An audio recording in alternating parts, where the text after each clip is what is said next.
हम पढ़ रहे हैं कक्षा 9 की गणित यूनिट नंबर आपके 11.1। क्वेश्चन नंबर हम पढ़ रहे हैं 8। आइए देखते हैं क्वेश्चन नंबर 8 किस प्रकार से सॉल्व करेंगे। तो देखिए यहाँ आपको क्या क्या दिया गया है। यहाँ आपको कह रहा है किसी बस स्टॉप पे पुराने गत्ते से बने हुए 50 खोखले शंकु को सड़क पर अलग से रखा हुआ है। प्रत्येक शंकु का आधार और व्यास दिया गया है। सबसे पहले हम यहाँ पे डायग्राम बनाएंगे शंकु का। ऐसे शंकु के आकार का रखा हुआ है। हम सभी को अच्छे से ज्ञात है कि इसको बोलते हैं हमारी हाइट, और ये यहाँ से यहाँ तक इसकी त्रिज्या होती है, और अगर पूरी की मैं बात करूँ तो ये इसका व्यास होता है।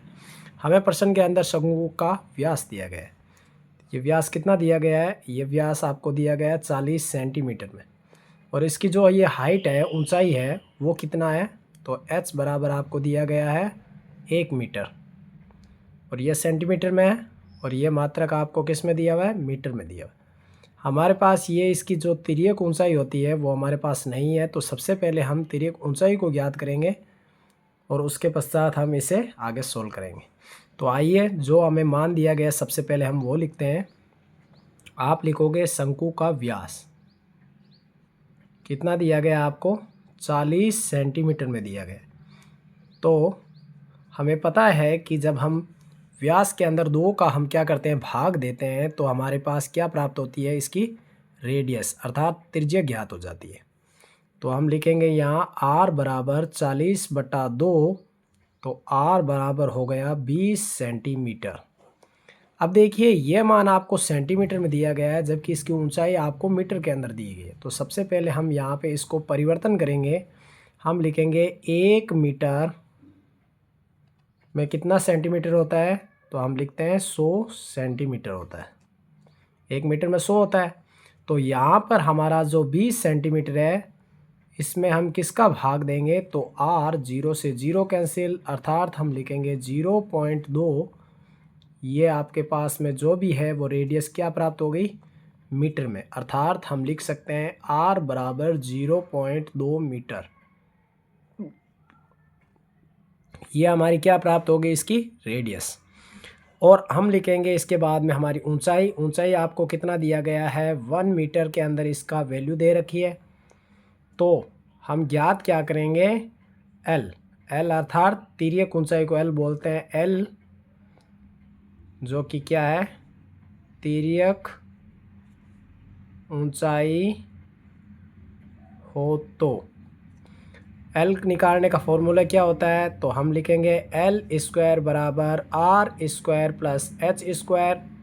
ये इसका फॉर्मूला होता है, अर्थात त्रिज्या का दुगुना करके यानी कि वर्ग करके, और उसके बाद ऊंचाई का भी वर्ग करके, दोनों का जोड़कर वर्गमूल ज्ञात करते हैं, तो हमारे पास क्या प्राप्त हो जाती है?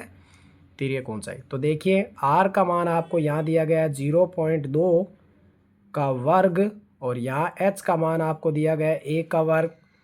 तो हम 0.2 की जब हम गुणा करते हैं, तो यहाँ देखिए हम रफ के तौर पर प्रयोग करते हैं 0.2 गुणा 0.2, अर्थात 2 को 2 से किया 4, 0 को 2 से किया तो 0, 0 0 0 0 4, गुणा करने पर 1 और 2 संख्या के बाद में पॉइंट का प्रयोग कर रहे हैं 1 और 2, तो हम यहाँ पे 1 और 2 का 2 संख्या के बाद में पॉइंट का प्रयोग करेंगे, अर्थात हमारे पास 0.04 आया। तो हम यहाँ लिखेंगे 0.04। ये क्या है? L²। तो हमें तो चाहिए तो L, यानी कि ये जो वर्ग है उसका पक्षांतरण करेंगे तो क्या बन जाता है? 0.04 का वर्गमूल। और 0.04 का वर्गमूल आपको प्रश्न के अंदर दिया गया है कि 0.04 और +1 का स्क्वायर क्या हो जाएगा आपका? 1। तो दोनों को जब हम जोड़ेंगे तो हमारे पास 1.04 प्राप्त होगा, क्योंकि 1 का स्क्वायर 1 और 0.024 दोनों का वर्ग जोड़कर वर्गमूल निकालेंगे। तो हमें प्रश्न में दिया हुआ है 1.04 के स्थान पर हम क्या रखेंगे? 1.02 रख सकते हैं, और ये भी मान किस में प्राप्त हुआ? हमें मीटर के अंदर। हमने इससे तिर्यक ऊंचाई ज्ञात कर ली। अब हम निकालेंगे शंकु का वक्र पृष्ठ, क्योंकि एक शंकु का क्षेत्रफल निकालेंगे ऐसे हमारे पास 50 है, तो पहले ए का ज्ञात करेंगे पाई आर एल या फिर पाई आर एल में पाई के स्थान पर मान रखना है 3.14। तो 3.14 गुणा आर का मान हमारे पास कितना है 0.2 और एल का मान हमने अभी ज्ञात किया 1.02। इसको सीधा सॉल्व करने के लिए हम इसका पॉइंट हटाकर इसको सॉल्व करेंगे। तो हम यहाँ लिखेंगे 314 इकाई और दाई अर्थात दाई के संख्या का पॉइंट है तो बटा में था 100 गुणा 2 का 2 बटा में हम लिखेंगे 10 और यहाँ 102 बटा 100।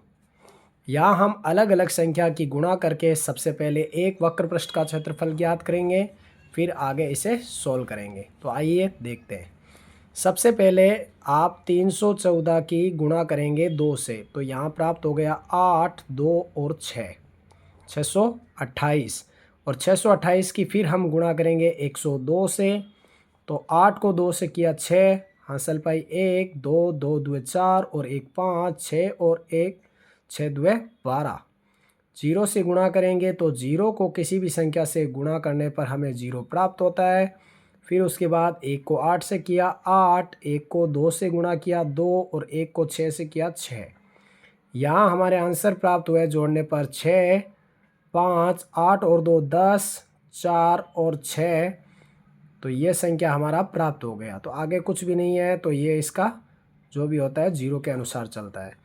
अब देखिए हमारे पास में जब गुणा किया तो 4, 6, 0, 5, 6 प्राप्त हुआ और बटा में 10 की 100 से गुणा करने पर 1000 और 1000 की 2 से गुणा किया तो यहाँ पे 2, 2, 4 और 1 5 यानी कि 5 0 अर्थात 1 लाख आपको बटा के अंदर जब 100 की 10 से गुणा किया तो 1000 और 1000 की जब इससे गुणा कर दिया तो 10,000 और 1 लाख। अब हमारे पास में 5 जीरो है तो संख्या 5 लिखने के बाद में 1, 2, 3, 4, 5 पॉइंट का प्रयोग हम करेंगे, अर्थात हमारे पास जो क्षेत्रफल प्राप्त हुआ वो आ गया 0.6405 मीटर स्क्वायर के रूप में। अब हमारे पास ऐसे शंकु की संख्या है 50, तो हम लिखेंगे तो 50 शंकु का क्षेत्रफल, वक्र पृष्ठीय क्षेत्रफल, वक्र पृष्ठीय क्षेत्रफल अर्थात 0.6405 की हम किससे गुणा करेंगे 50 से। तो यहाँ मैं आपको 50 के स्थान पर 5 से गुणा करके फिर 0 का प्रयोग करेंगे। 5 को 6 से किया 6 5 30, 3 25 और 3 28 का 2, 5 और 20, अंसल पाई 2, 30 और 2 32। यहाँ जो 50 का 0 था वो 0 मैं यहाँ लगा के इसको सीधा लिखूँगा। तो हमारे पास में 5 संख्या के बाद पॉइंट था 1, 2, 3, 4 और 5 अर्थात हमारा उत्तर प्राप्त हुआ 32.02800 मीटर। ये हमारे पास 50 शंकु का वक्र पृष्ठीय क्षेत्रफल आपको ज्ञात हुआ। अब हमारे पास में प्रश्न में क्या कह रहा है, प्रश्न में कह रहा है कि आपके पास में यदि 50 मीटर बाहरी पृष्ठों को पेंट करवाना है तो 1 मीटर का 12 रुपये खर्च लगता है। तो आप 50 शंकु का जब पेंट करवाएंगे तो कितना खर्च आएगा, तो आप लिखोगे 1 मीटर स्क्वायर पर खर्च किसका, पेंट का, कितना आता है 12 रुपये। हमारे पास क्षेत्रफल है 32.02800 मीटर स्क्वायर पर हम लिखेंगे कितनी आएगी लागत, तो पर लागत तो अर्थात 32.02800 गुणा 12, हम इसकी 12 से क्या करेंगे गुणा। तो ये 2 जीरो को मैं सीधा लिख लेता हूँ, इसके बाद में हम सिर्फ गुणा इनकी करेंगे। तो देखिए 2 को 8 से किया 16, हासिल पाई 1, 2, 2 दुए 4 और 1 हो गया 5, 2 को 0 से किया 0, 2 को 2 से किया 4 और 2 को 3 से किया 6। हम यहाँ लिखेंगे गुणा का चिन्ह, उसके बाद पुनः लिखेंगे 8, 2, 0, 2 और 3। तो 0, 0 यहाँ हो गया 6, 8, 5, 13, ये हो गया 3, 4, 6 और 2 8 और 3। कितनी संख्या के बाद में पॉइंट था, तो पॉइंट आपके पास में 2 और 3 5 संख्या के बाद में था, तो 1 2 3 4 और 5, अर्थात हमारे आंसर प्राप्त हो गए 384.33600। हम इसको बोलते हैं लगभग, क्योंकि पॉइंट के बाद में 2 संख्या तक की वैल्यू होती है मान निकालने की, उसके बाद में ये कैलकुलेटर मान होता है, यानी कि अंकगणितीय में आगे ये बढ़ता रहता है। तो इस प्रकार से हमारा उत्तर 384.33 लगभग ये प्राप्त हुआ। यदि आप हमारे चैनल पर पहली बार विजिट कर रहे हो तो इस चैनल को सब्सक्राइब ज़रूर करें, वीडियो को लाइक करें, शेयर करें, और यदि आपने इस 11.1 के पहले के वीडियो नहीं देखे हैं तो आप इसे ज़रूर देखें। मैं इस वीडियो के डिस्क्रिप्शन में उसका लिंक दे दूँगा। धन्यवाद।